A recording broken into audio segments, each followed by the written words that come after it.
Hi friends, welcome to మన Bommarillu. Upcoming రివ్యూలోకి వెళ్ళిపోదాం. గంగ ఇంటి ఖర్చుల కోసం ఇచ్చిన డబ్బుల్ని ఎక్కడో కావాలనే దాచిపెట్టి అబద్ధం చెప్తుంది అని, లేకపోతే గంగ వాళ్ళ అమ్మా నాన్నలకే ఆ డబ్బులు ఇచ్చేసింది అని లేనిపోని నిందలని గంగ వాళ్ళ అమ్మా నాన్నపై వేస్తూ ఉంటుంది ఇషిక. ఇషిక మాటలు విన్న రుద్రాకి చాలా కోపం వస్తుంది. ఇషిక దగ్గరికి వచ్చి, నువ్వు ఎందుకని రుద్ర గంగ క్యారెక్టర్ని డీగ్రేడ్ చేస్తున్నావు? గంగ క్యారెక్టర్ని డీగ్రేడ్ చేస్తే నా క్యారెక్టర్ని కూడా డీగ్రేడ్ చేసినట్టే. కాబట్టి నేను చెప్తున్నాను, ఆ డబ్బులే కదా నీకు కావాలి, అవి నేనే దాచిపెట్టాను అని రుద్ర డబ్బులను తీసుకొస్తాడు. గంగ ఇలాగే ఎక్కడ మర్చిపోతుందోనని, మళ్ళీ పెద్దమ్మ దగ్గర తను మాట పడకూడదని నేను డబ్బులని సీక్రెట్గా ఒక చోట దాచిపెట్టాను. చూడు ఇషిక, నువ్వు గంగని ఏమైనా అన్నా తన ఇంటి కోడలు, కానీ ఈ ఇంటికి వచ్చిన అతిథులని, నా అత్తయ్య మావయ్యని నువ్వు చాలా పెద్ద మాటలు అన్నావు, వాళ్ళని దొంగలు అన్నావు. కాబట్టి వాళ్ళకి నువ్వు సారీ చెప్పాల్సిందే అని అంటాడు రుద్ర. విజయేంద్ర కూడా, అవును ఇషిక సారీ చెప్పు అని అంటారు. మావయ్య గారు, ఏంటి ఏం మాట్లాడుతున్నారు? తప్పు, నేను వాళ్ళకి సారీ చెప్పను. అయినా వాళ్ళ స్టేటస్ ఏంటి, నా స్టేటస్ ఏంటి అని అంటుంది ఇషిక. ఇంకా వెంటనే విజయేంద్ర, చూడమ్మా ఇషిక, తప్పొప్పుల దగ్గర స్టేటస్లు ఉండవు. నువ్వు మాట్లాడింది తప్పు, నీ ప్రవర్తన తప్పు. కాబట్టి నువ్వు ఖచ్చితంగా సారీ చెప్పాలి.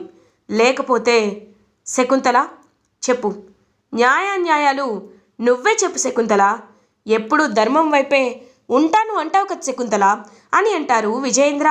ఇంక శకుంతల అలా సైలెంట్గా ఏం మాట్లాడకుండా చూస్తుంది. అప్పుడే ఇషిక వాళ్ళ హస్బెండ్ సూర్య ఇషిక దగ్గరికి వచ్చి, ఇషిక నీ భర్తగా నేను చెప్తున్నాను, వాళ్ళకి సారీ చెప్పు అని అంటారు. నేను చెప్పును అని ఇషిక అక్కడి నుండి వెళ్ళిపోతుంది. ఇంకా సూర్య, ఇషిక వాళ్ళ హస్బెండ్ అయితే, సారీ, తన తరపున నేను చెప్తున్నాను, ఐఎమ్ సో సారీ, తను అలా మాట్లాడుండకూడదు అని అంటారు. అయ్యో బాబు, మీరు మా క్షమాపణ చెప్పడం ఏంటి బాబు, మేము అలాంటివి ఏమీ అనుకోవటం లేదు, సరే మేము వెళ్ళొస్తామని చెప్పి పాపం లక్ష్మి అండ్ పైడిరాజు అక్కడి నుండి వెళ్ళిపోతారు. అలా వెళ్తూ ఉంటే, చూసావా ఏదో ఒక అవమానాలు జరుగుతూనే ఉంటాయి, అందుకే ఇంటికి నాకు రావాలనిపించదు అని అంటాడు పైడిరాజు. నువ్వు ఊరుకోవయ్యా, అవమానాలు జరిగిన చోటే మనకి మన అల్లుడు గారు తన నోటితో అత్తయ్య మావయ్య అని పిలిచారు కదా, అంతకుమించిన సంతోషం ఇంకేమైనా ఉంటుందా? అవన్నీ మర్చిపో, ఆ పిలుపు దగ్గరే మనం ఉండిపోవాలి అని చెప్పి ఎంతో హ్యాపీగా వెళ్తూ ఉంటే, అప్పుడే కొంతమంది, ఆహా, నేను కోరుకున్నది, నేను మనసులో అనుకున్నది ఆ బాబాయ్ ఎంత బాగా చెప్పారు అని మాట్లాడుకుంటుంటే, ఏమైందని అడుగుతారు. మన బస్తీలోకి పక్కన ఆశ్రమంలో విభూది బాబా అని ఒక కొత్త బాబా వచ్చారు. ఆ బాబా చాలా అంటే చాలా మహిమగల వ్యక్తిలా ఉన్నారు. ఆయన ఏం చెప్తే అది అక్షరాలా జరుగుతుంది అని కొంత పబ్లిసిటీ వస్తుంది. ఎవరా విభూది బాబా అని. ఇంకా అలా లక్ష్మి అండ్ పైడ్రాజ్ ఇద్దరు విభూది బాబా దగ్గరికి వెళ్తారు. వెళ్ళి, నీ కూతురు కష్టాల్లో ఉందని అనుకుంటున్నావా? ఇవాళ నీ కూతురుపై పడిన నిందని నీ అల్లుడు తొలగించేశాడనుకుంటున్నావా? అందరూ సంతోషంగా ఉండాలనుకుంటున్నావా? నీ కూతురు నీ అల్లుడు సంతోషంగా ఉండాలి అంటే వాళ్ళు ఒకే ఒక్క దారి, వాళ్ళు నా దగ్గరికి రావాలి, నాతో జాతకం చెప్పించుకోవాలి అని అంటాడు. అసలు మా కూతురుందనే విషయమే తెలీదు, అలాంటిది నీకు ఎలా తెలిసింది? స్వామి ఖచ్చితంగా పిలిపిస్తామని ఇంకా వెంటనే అలా ఫోన్ చేస్తారు లక్ష్మి గంగాకి. ఫోన్ చేసి, హలో, మేము ఒక విభూతి బాబాని కలిసాం, ఆయన చెప్పింది చెప్పినట్టు జరుగుతుందని బస్తీలో వాళ్ళందరూ అంటారు. మీ ఇంట్లో కొన్ని అనుకోని సమస్యలు జరుగుతున్నాయి కదా, మొన్న అల్లుడు గారు పెద్ద ప్రమాదం నుండి తప్పించుకున్నారు కదా, ఒక్కసారి ఈయన దగ్గరికి రా, నేను చెప్పేది వింటున్నావా గంగా? ఈయన దగ్గరికి వస్తే నీ ప్రాబ్లమ్స్ అన్నీ సాల్వ్ అవుతాయండంతో ఇంకా అదే విషయం గంగ రుద్రాకి చెప్తుంది. రుద్ర గంగ ఇద్దరు బాబా దగ్గరికి బయలుదేరుతారు. గంగా రుద్రలని ఫాలో అయిన వీరు కూడా అక్కడికి వస్తాడు. వచ్చి చూస్తూ ఉంటాడు, ఏంటి వీళ్ళిద్దరూ ఎక్కడికి బయలుదేరారు అని చెప్పి చూసేసరికి ఇంకా బాబాని కలవడం చూస్తారు. స్వామి, మా అమ్మ చెప్పిందని ఇక్కడికి వచ్చాను, ఏంటో ఈ మధ్య అనుకోని ప్రమాదాలన్నీ జరుగుతూ ఉన్నాయి, అదెందుకో అర్థం కావటం లేదు. నేను బాక్సింగ్లో ఓడిపోయాను, మా ఆయనకి రుద్ర సర్కి ఫైర్ యాక్సిడెంట్ నుండి తప్పించుకున్నారు. అది ఏం జరుగుతుందో నాకేమీ అర్థం కావట్లేదని ఇంకా అలా చెప్తూ ఉంటే, చూడమ్మా, ఏ సమస్యని ఇక్కడ ఉండి తెలుసుకోలేం. మీ ఇంట్లో ఖచ్చితంగా ఏదో నరదృష్టి ఉంది. ఆ నరదృష్టి గురించి తెలియాలి అంటే మీ ఇంటికి ఖచ్చితంగా రావాలి. నేను 1 గంటలో మీ ఇంటికి వస్తాను. మీ ఇంట్లో నరదృష్టి, ఇంకేదైనా చెడు దృష్టిలు ఉంటే వాటన్నిటిని తీసేస్తాను అని చెప్పడంతో ఇంక వెంటనే అలా రుద్రగంగ ఇద్దరు బయలుదేరుతారు. అప్పుడే వీరు వాళ్ళ దగ్గరికి వస్తాడు. బాబా దగ్గరికి వచ్చి, చూడండి బాబా గారు, మీరు డబ్బులు తీసుకుంటారా అని అడుగుతారు. పాపాత్ముడా, ఏం మాట్లాడుతున్నావు అని అంటారు. వెంటనే 1 లక్ష రూపాయలు బయట పెడతాడు. డబ్బుతో ఈ బాబాని కొనలేవు. 3 లక్షలు, 5 లక్షలు, 10 లక్షలు పెడతాడు. ఇంకా బాబా మామూలైపోతాడనమాట. వెంటనే ఆ విభూది బాబా అనే ఒక వ్యక్తి ఇంకా అలా వీరు వైపు చూస్తాడు. చూడు, ఈ డబ్బులు తీసుకున్నావు కదా, ఇప్పుడు నేను చెప్పింది నువ్వు చేయాలి. నువ్వక్కడికి వెళ్ళాక ఇంట్లో చాలా పెద్ద సమస్యలకి కారణం గంగా అని చెప్పాలి. ఇంటికి కొత్తగా అడుగుపెట్టిన కోడలి వల్లే ఇంటిలో నరదృష్టి ఎక్కువైంది అని చెప్పాలి. కోడలి ఇంటికి దూరంగా, తన భర్తకి దూరంగా ఉంటేనే ఇల్లు సంతోషంగా ఉంటుంది అని చెప్పాలి. అప్పుడు ఆ గంగని బయటికి గెంటేస్తారు అని ఇంకా అలా డబ్బులు ఇచ్చేసి అక్కడి నుండి వచ్చేస్తాడు వీరు. నువ్వు చెప్పినట్టే చెప్తాను అని ఇంకా అతను అనేసరికి అలా ఒక 1 అవర్లో రుద్ర వాళ్ళ ఇంటికి వెళ్తాడనమాట ఆ విభూది బాబా. ఇంకా వెళ్ళి ఇల్లంతా చూస్తూ ఉంటాడు. శకుంతల కూడా వాళ్ళకి గౌరవం ఇస్తుంది కాబట్టి, ఒక వృత్తిలో ఉన్న వాళ్ళకి ఇంకా అలా అందరూ కలిసి తన్ని వెల్కమ్ చేస్తూ ఉంటారు. ఇల్లంతా చూస్తారు.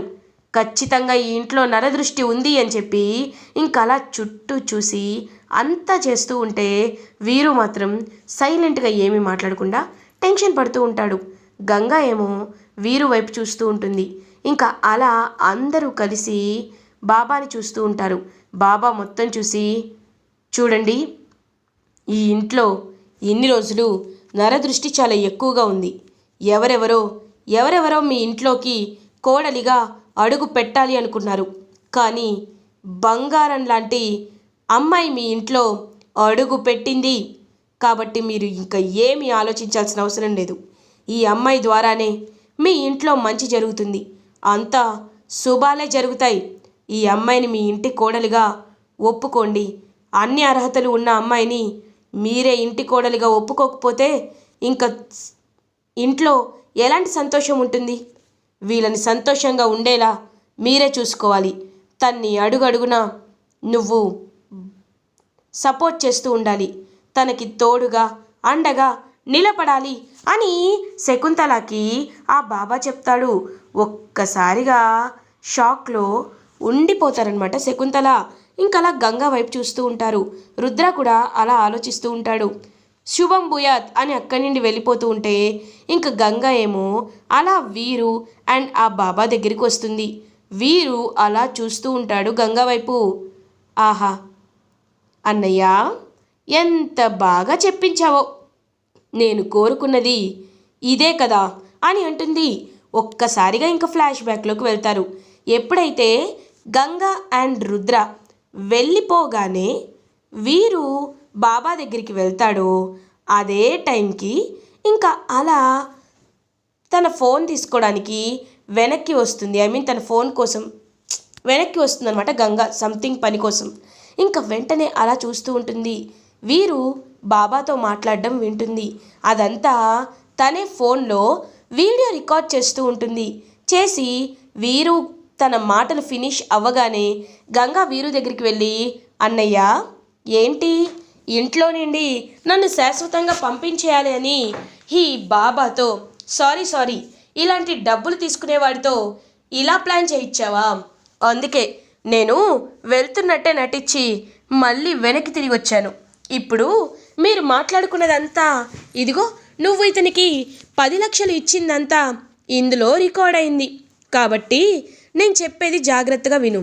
నేను చెప్పినట్టే చెప్పాలి, లేదంటే ఏం జరుగుతుందో తెలుసా అని గట్టిగా చెప్పేసరికి ఇంకా బాబా, వద్దమ్మా, నువ్వేం చెప్పొద్దు. ఏం చెప్పాలో నాకు బాగా తెలుసు. నేను నా ఓన్ స్క్రిప్ట్ రాసుకుంటాను. ఆ వీడియో మాత్రం డిలీట్ చేసేయి అని ఇంకా అలా ఆ బాబానే తన ఓన్గా మీ కోడల్ని మీరు సపోర్ట్ చేయాలి, మీ కోడలతో మీరు బాగా ఉండాలి అని శకుంతలకి చెప్పేటట్టు అవుతుంది. సో ఇంకా అలా శకుంతల నిజమని నమ్మి శకుంతల ఆలోచనలో పడుతుంది. ఇదంతా ఫ్లాష్ బ్యాక్ గుర్తు చేసుకుంటాడు వీరు. ఇంకా వెంటనే అలా చూస్తూ ఉంటాడు. అన్నయ్య, తెలివితేటలు నీకు మాత్రమే కాదు మాకు కూడా ఉంటాయి. ఫోన్ వాడడం మీకు మాత్రమే కాదు మాకు వస్తాయి. కాబట్టి ఇంకొకసారి ఇలాంటి ఇలాంటి చెత్త డ్రామాలు వెయ్యాలని ప్రయత్నించావో నేను ఏం చేస్తానో నాకే తెలీదు. ఆ విషయాన్ని గుర్తుపెట్టుకో అని ఇంకా అలా గట్టిగా చెప్పి అక్కడి నుండి వెళ్ళిపోతుంది గంగా. ఇది ఇలా ఉండగా రుద్ర ఎంతో హ్యాపీగా గంగా దగ్గరికి వస్తాడు. గంగా, పెద్దమ్మ నిన్ను అర్థం చేసుకుంటుందనే నేను అనుకుంటున్నాను. ఎందుకంటే పెద్దమ్మ ఇప్పుడైనా ఈ బాబా విషయంలో అయినా మారుతుందేమో కదా అని అంటారు. నేను ఎప్పుడు కోరుకునేది ఒకటే సార్, వాళ్ళు మారాలి వీళ్ళు మారాలని కాదు. వాళ్ళు వాళ్ళలా మనతో ప్రేమగా ఉండాలి, అదే నేను కోరుకుంటాను సార్. సరే, నేను చాలా అలసిపోయాను, నిద్రపోతానని చెప్పి పాపం గంగ నిద్రపోతూ ఉంటే రుద్ర కూడా అలా గంగ వైపు చూస్తూ ఉండిపోతాడు. ఇది ఇలా ఉండగా మార్నింగ్ అవుతుంది. గంగ రుద్ర ఇద్దరూ కలిసి ఇంకా అలా బాక్సింగ్ అకాడమీకి, రుద్ర ఓన్ అకాడమీకి వస్తారు. ఎందుకు గంగ, నేను వద్దు అన్నా నాతో నువ్వెందుకు వచ్చావు అని అడుగుతారు. ఎందుకు అంటే సార్, ఎంతైనా నేను కూడా చాలా రోజుల నుండి బాక్సింగ్ చేశాను కదా సార్. సార్, నేను కూడా మీతో పాటే రోజు వచ్చి ఇక్కడే బాక్సింగ్ చూస్తూ ఉంటాను సార్, నాకు కావాల్సింది అదే అని చెప్పి పాపం అలా చెప్తూ ఉంటుంది గంగా. అదే టైంకి పారు అకాడమీకి వస్తుంది. ఏంటి గంగా, ఓ బాక్సింగ్లో ఓడిపోయావు కదా, అందుకేనా ఇదంతా అని నవ్వుతూ ఉంటుంది. ఏయ్, నేను ఓడిపోలేదు, తప్పుకున్నాను అని అంటుంది గంగా. పిరికిగా మాట్లాడుతున్నావు, ఓడిపోవడం అన్నా తప్పుకోవడం అన్నా మా దృష్టిలో ఒకటే అని అంటారు. నువ్వు నాతో తలపడితే అప్పుడు అర్థమవుతుంది. తలపడతావా, ఇప్పుడు తలపడతావా అని అంటుంది గంగా. నేను ఎప్పుడైనా బాక్సింగ్ రింగ్లోనే తలపడతాను, ఇక్కడెందుకు తడబడతాను, నాకంత అవసరం లేదు అని అంటుంది. ఓ, అయితే నువ్వు నాకు భయపడుతున్నావా? ఏంటి పారు ఇది, నువ్వు నాకంటే ఎంతో సీనియర్వి, ట్రైనింగ్లో కూడా నీకు సార్ ఎంతో సపోర్ట్ చేశారు. అయినా నా చేతుల్లో ఓడిపోయి సార్ని ఆ కోచ్తో కొట్టించి నన్ను మానసికంగా దెబ్బతీసి అప్పుడు నువ్వు నన్ను పక్కకి తప్పుకునేలా చేశావే. ఇక్కడే అర్థమవుతుంది నాకు నువ్వు నాకెంత భయపడుతున్నావో. నన్ను చూస్తే నీకు వణుకొస్తుంది కదా, నన్ను చూస్తే నీ చేతుల కాళ్ళు వణుకుతున్నాయి కదా, నేను రింగులోకి రాగానే నువ్వు భయపడుతున్నావు కదా అని కావాలనే ప్రవోక్ చేస్తూ ఉంటుంది గంగా స్ట్రాటజీతో. ఏయ్, ఏంటే ఎక్కువగా మాట్లాడుతున్నావు, అయినా నేను నీకు భయపడ్డవేంటి అని అంటారు. ఓ, నేనంటే నీకు భయం లేదా, అలాంటప్పుడు నాతో ఆడి చూడు అని అంటారు. ఇంకా వెంటనే సరే ఆడతాను రా అని అంటుంది. ఇక్కడ కాదు, ఎక్కడ పోటీ జరిగిందో అక్కడే, ఎక్కడైతే నేను ఓడిపోయానన్నావో అక్కడే జరగాలి. నువ్వు ఆఫీసర్స్తో మాట్లాడతావో అఫీషియల్ టీంతో మాట్లాడతావో నన్ను మళ్ళీ ట్రైనింగ్కి వచ్చేలా చెయ్యి, నన్ను మళ్ళీ పోటీలోకి వచ్చేలా చెయ్యి. అప్పుడు నేను నిన్ను ఓడించకపోతే నా పేరు గంగా రుద్రప్రతాపే కాదు అని అంటారు.